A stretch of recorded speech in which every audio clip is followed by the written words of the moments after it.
I'm a little disappointed in Nick Savage at the moment. Nick, Of course you are. Why do you think I'm disappointed at the moment? No idea. Let's hear it, though. All right, so today's a blackout game, right? Indeed. Yep, and you made a fancy graphic to start the show.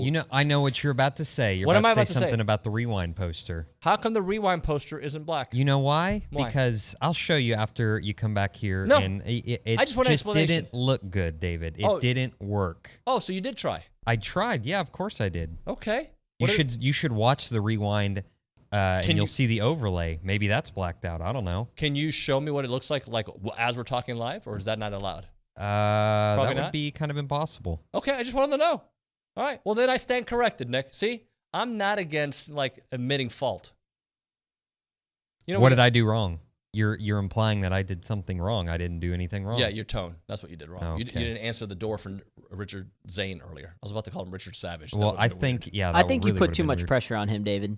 Oh, now Eric's getting in the mix. Thank you, Eric. I have to defend Saya. Really? You don't have to be on the show anymore. How about that? Sorry. I'm sorry. I'm kidding. Now I got your back, Nick. I got your back. Appreciate it. All right, just for that, I'm bench pressing both of you. All right?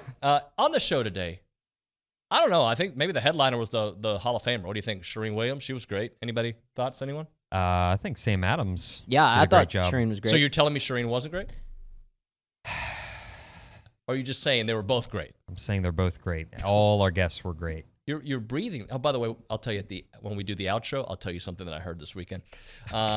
Tom Hart was really good, right? Who else did we have? John Pugliese, really good. These two knuckleheads, they were okay. I like them. Yeah, I like the blackout. We'll come back after you watch these videos, and then I'll have some more randomness. Thank you.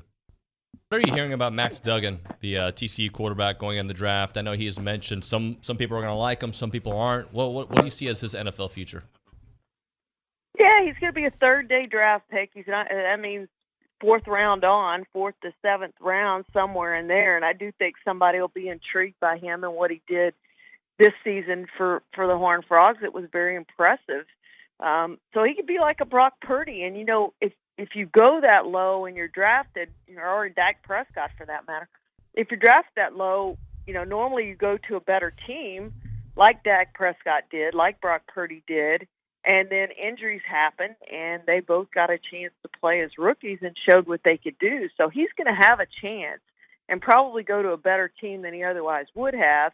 And if there's some injuries or something happens, then he could end up playing and showing that he can play in the NFL. And I think he can play in the NFL. I've seen enough to make me intrigued by what he can do in the NFL. So I certainly would draft him in one of those low rounds as a backup quarterback to see if I could develop him.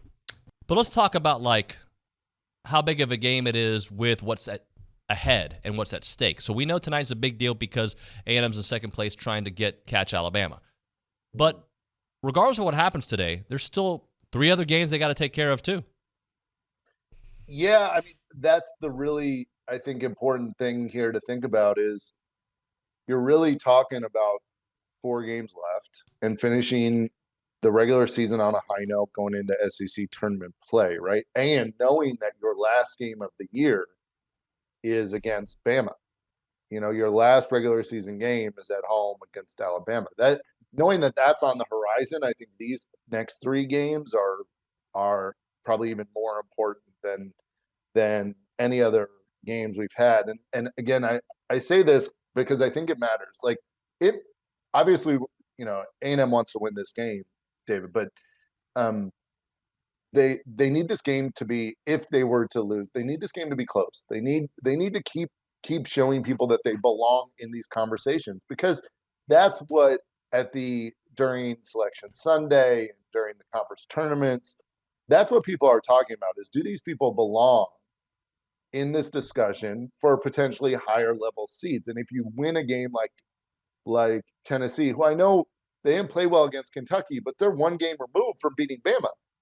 So, this team is a talented Tennessee team. You got to play well, got to control the tempo, which is what, going back to even the Arkansas and Missouri game, this A&M team is finding ways to win the way they want to win, and they're controlling games. So that's what I'm looking forward to seeing the next 4 games. Obviously, this game being the most important. Let's talk about some happy times when you were coming up. How did you decide on Texas A&M?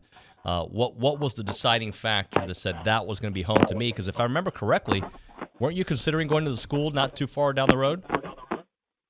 Yeah, I was going to go to those Turkeys. It was at that time they were the top dog. They were the ones getting all the commotion. The people that are in my neighborhood that were talking about it from Cypress's down the street, and basically they had a lot of a national attention. They've always had good teams here and there, but when I went to Texas A&M, I went to both, and the feeling that I got from being at that other place and Texas A&M were totally different. I knew when I actually went on my visit to Texas A&M on a bye week. There were no students. I think it was a holiday weekend or whatever. There were no students, just players. And I fell in love with the campus, the team. Everybody was so close. I don't know if it's because they had to be close because of the holiday, but everybody was close. It was a different feeling. And then when I cut the tape on and I just watched the defense flying around, I watched how the offense was physical. Bucky Richardson, big old physical quarterback. I fell in love with it. I loved it. I loved every aspect of it. It was funny because everybody, had an Aggie joke growing up, but the fact of the matter is they made those Aggie jokes because they were jealous. And I fell in love with the people. I fell in love with the Aggies.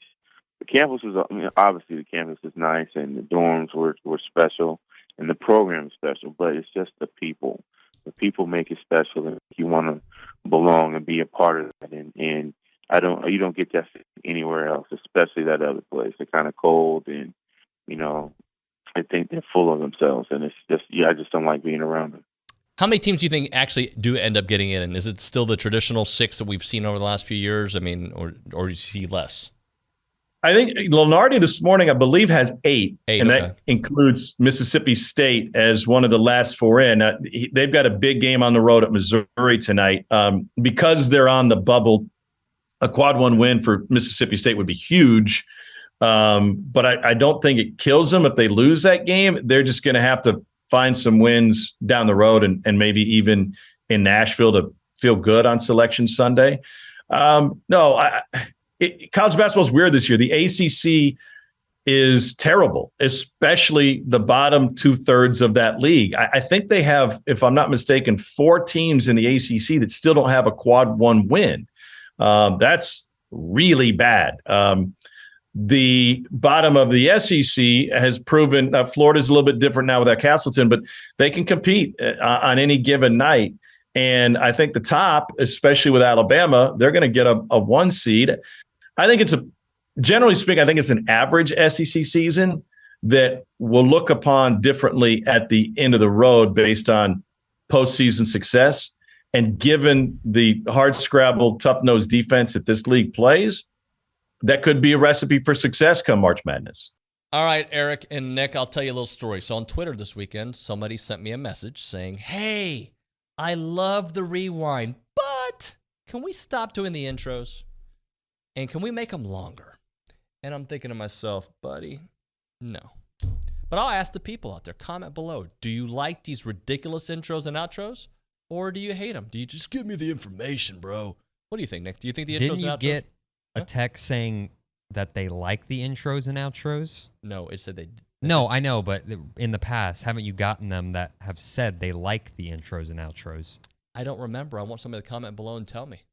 I feel like I remember that. So Well, but now you're going to make them not want to comment, and I want the algorithm to continue. Never mind. Eric, tell the people what to do.